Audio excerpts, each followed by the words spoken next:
My hands trembled as I set up the delicate microphones on the antique piano, the polished surface reflecting not just the chandeliers of the old Parisian recital hall, but also my pinched, anxious face.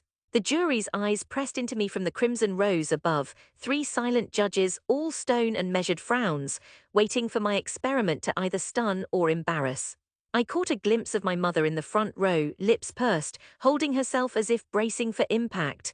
My brother sat beside her, too tall for the little red velvet chair, smirking like this was a circus act. I fumbled with the cable jack, praying it'd click in on the first try. The cable clicked, but the speakers coughed with static, amplifying every nervous movement I made. It was supposed to be my breakthrough, my soundscape, fragments of a forgotten city, unfurling from 16 speakers positioned around the auditorium. It was my hope and my rebellion, a sound designer, not a pianist, not a conductor. My hometown thought sound designers made wedding playlists, nothing more. "Are you ready, Miss Lambert?" one juror called out, polite but almost bored. I nodded, sweat ran from my hairline to my jaw as I triggered the first sequence. Rain and distant bells should have drifted through the room, transforming this carved, golden box into a living, breathing Paris of memory.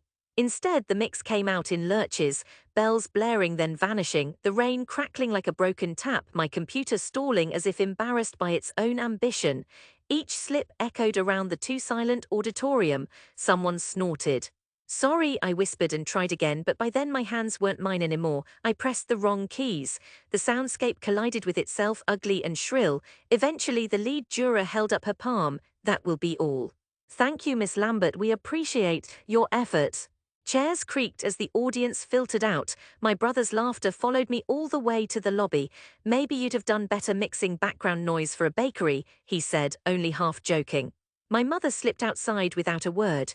The night air on Boulevard St. Michel swirled with cold and the smells of frying oil, and I tasted humiliation, bitter and metallic but somehow familiar. I hid in my scarf and walked home, a single syllable pounding with each step: foolish, foolish, foolish. We lived in a narrow apartment above a florist, 3 cramped rooms, everything smelling faintly of roses and dust. My mother had always wanted a musician like her father. My brother Luke played semi-professional rugby, which earned her grudging pride. My craft, best experienced in the dark with headphones, was met with suspicion. "What do you even make?" my uncle had once asked at dinner, spearing a chunk of potato. "Sounds, not real music." The next morning, my mother hovered at my door, her knock a polite warning. "You did your best," she said, which was worse than saying nothing. "Maybe it's time to focus on something more practical, Emma. Your uncle could find you a job in hospitality. People always need waitresses, no." I tried to answer, but my voice choked. I busied myself pretending to read emails that were only bills and reminders for grants I wouldn't get. "Maybe she could soundtrack the lunch rush," Luke called from the kitchen. "Make chewing sentimental." Laughter, I absorbed it because what else could I do? Even my closest friends in our arrondissement, who humored my odd projects, seemed to pity me now. I lurked online, trading sound files with people from Los Angeles and Melbourne who believed in atmospheres and sonic textures but never saw my face. In real life, I became invisible, a girl with headphones who hid at the back of metro trains, recording echoes and murmurs for works nobody heard. I spent months in my tiny room watching the paper on my wall curl and yellow above my battered laptop. I applied for internships at studios. I sent pieces to festivals as far away as Tokyo. Most never replied. A few sent generic lines, "Not quite what we're looking for." Winter folded Paris in damp grayness. I picked up shifts at a friend's bakery, slathering jam on croissants for students and tourists. My work apron was always sticky, my heart shriveled with something like resentment but quieter and somehow more enduring. At family dinners, my mother would mention Luke's matches, then offer me the salt, as if to keep me in frame. It changed slowly. A friend from the bakery, Laurent, ran a tiny punk venue in Belleville. On a whim, he let me install some surround sound rigs for a week of art performances.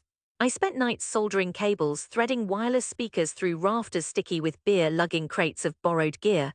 I barely slept, but for the first time in months, when the performance opened and the crowd stood inside a cocoon of my making, city sounds bleeding into melody, footsteps drifting from left to right, I saw faces actually listening. An actor, Sabine, leaned close after her reading, her eyes shining with sweat and eyeliner. "You made the concrete disappear," she whispered. "It felt like home and nowhere at once." Word spread. In the haze of Paris spring, some students from the conservatory commissioned me for their graduation show, an immersive soundscape under the museum's glass dome. I was still the invisible sister, the odd one playing with audio gear. But the gigs moved from back corners to gallery openings. I bought second-hand microphones. Little by little, I said no to bakery shifts and yes to night work mixing sound for musicians, art collectives, a short film. The city became a living instrument. I pressed my recorder against the bridge at Pont Alexander III at midnight, captured buses and laughter rising from the Seine, the creak of metro lines at dawn. My phone filled with sonic sketches, church bells laced by pigeons, sugar tumbling onto pastry.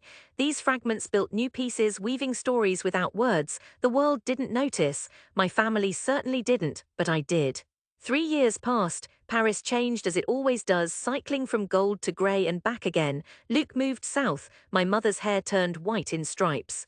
I had enough work to keep the lights on, a studio share in the Marais, occasional credits on short films, a reputation among people with more art than money. In that time, an email found me. We are seeking a Paris-based sound artist for an international co-production. BBC/Art large-scale documentary, 3 months. Please send your reel. I stared at the screen for a long time. Someone had noticed. Someone somewhere thought of me. I poured everything into my submission, Paris not as postcard or backdrop but as whisper, wind, mechanical ballet. Days bled into nights, assembling a reel from my chaotic archives. I recorded the city's moods at every hour, mixing the sound of 100 years into 10 minutes. When I sent it, I didn't tell anyone. I expected nothing. 2 weeks later, I stood in my closet of a kitchen, pouring coffee, when a call came from a London number. I nearly dropped the phone. "This is incredible work," said a producer named Helen, her voice clipped but admiring. They wanted to meet, then they wanted to hear more, then they sent a contract. 3 months became 6. I worked with technicians and directors from Britain, Italy, and the US, nights of caffeine and nerves. They shot scenes across the city, boulevards at twilight, factories abandoned to ivy, children's parks enclosed in fog. Each required a sound world, immersive but invisible, as if the city herself was singing softly in the viewer's ear. It was work that mattered, it demanded all of me. I grew it the way moss grows, silently, persistently, but at last it was real. The documentary aired in May. I watched it alone in my studio, heart in my throat as the names rolled by. Sound design by Emma Lambert. Reviewers called the soundtrack haunting, lyrical, indispensable. The BBC sent me a certificate. Art called for interviews. It still felt like I'd borrowed this luck from someone else's life. My mother heard about it third-hand, from a woman at the market who saw the documentary and remembered my surname. I came home one evening with armfuls of groceries, only to find her waiting in the kitchen, a printout of an article on the table. The page was smudged at the creases from her fingers. "No one told me," she said, voice thin, "that my daughter's work was on television." I shrugged, heart buckling for some reason I couldn't name. "I didn't know you'd want to watch." She reached for my wrist, her hands soft, almost apologetic. "I always wanted to watch," she said, and for the first time perhaps I almost believed her. Luke called that night with a backhanded congratulation. "So you're famous, send us free tickets to your next sound show." "Does it come with free earplugs?" He chuckled, but this time I could hear the edge in his voice, recognition, however reluctant, but more invitations followed. A festival in Marseille, a commission for a ballet company. Work piled up enough at last that, even if they couldn't name what I did, people started giving it real weight. My mother told her friends at the market, and they nodded along, pretending they'd always admired my career. It felt almost like acceptance, or at least a truce. Still, the old wounds, the recall of that first recital remained. Paris is a city of layers, and ghosts don't vanish so easily. It was another May when I finally returned to the place that had broken me. The old conservatory's stone walls were cracked but familiar, the same moss veining the lintel, the same tired posters at the entry desk. I'd been invited back as a guest for a public showcase, this time not as a student but an artist whose work had made the front pages.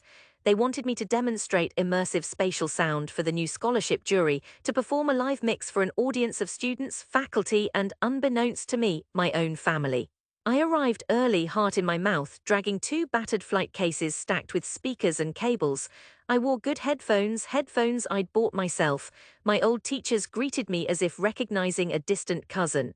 They asked polite questions, made small jokes about back when you were Emma with the laptop and the broken adapters. The auditorium still smelled of varnish and anxiety. I climbed on stage, set up the 16 channels. My mouth was too dry, but my hands were steady now. On the wall, a new poster read, Emma Lambert traversing Paris, a sonic portrait. As showtime neared, I heard rustling in the front rows, the unmistakable bob of my mother's hair, Luke's broad shoulders blocking 2 seats, my uncle, even neighbors I barely remembered from my childhood street. Part of me wanted to flee. Instead, I stayed, moving from cable to cable, rehearsing each cue until every voice in my head was drowned out by focus. For once, it was enough. The room filled. Hundreds of people, students, critics, teachers, strangers with notebooks, the same old faded curtains, but I was different now, grown and tempered. The lights dimmed. I took the mic and spoke, my voice carrying with the hush. What you'll hear tonight isn't music in the traditional sense. It's a map of Paris, of memory, of finding a path when your only tools are patience and sound. Then I cued the mix.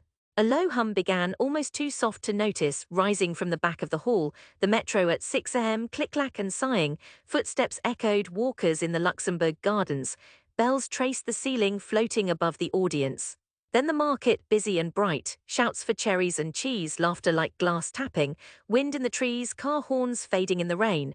The sound grew denser, layers folding over layers until the entire room thrummed with sitter time. Lights above the seats sent maps of color across the lattice of faces, my mother's, Luke's, my old teacher's, dozens I could barely place, all craning forward, listening. I faded in an old segment. The memory of that botched jury piece now restored, bells and rain, patient and perfect. This time it swirled in the space so fully that people closed their eyes, smiling. At the climax, I layered in a sound from my childhood, a recording of our family's apartment on a quiet Sunday afternoon, faint voices, clatter of cutlery, the rattling pipes. It was my secret signature, both a blessing and a reminder. When it ended, the silence afterward was absolute, a silence that felt cleaner and fuller than any sound I'd made. Then the applause rolled in, slow at first, then rising, thunderous. I saw my mother stand, her hands trembling like mine once had. Luke whistled, his face unreadable, pride and surprise mingling. After the show, the jury members came backstage, full of questions and admiration. The students mobbed me with recorders and notepads, but the most powerful moment was simple. When the auditorium had nearly emptied, my mother came down the aisle in her old wool coat. She stopped before me, reached out and tucked a stray hair behind my ear just as she used to when I was little. I never heard Paris sound like that, she said, her words thick, but it's your Paris, you were right to wait. I'm proud, truly proud. She hugged me, and when she pulled back, tears glittered in her eyes. Luke thumped my back, awkward but sincere. That was, good Em, no jokes this time. My uncle, silent behind them, nodded, almost sheepish. Guess sound design is real after all. We walked out together into the fresh Paris night. The city's heartbeat pulsed in my chest, familiar and endlessly new. Behind us, the old conservatory's lights glowed warm after decades of cold. I listened as footsteps and laughter echoed in the streets, sounds I could have used in 100 different pieces. But for now, I let them just be, the proof made concrete that patience, yes, and sound could make a home after all.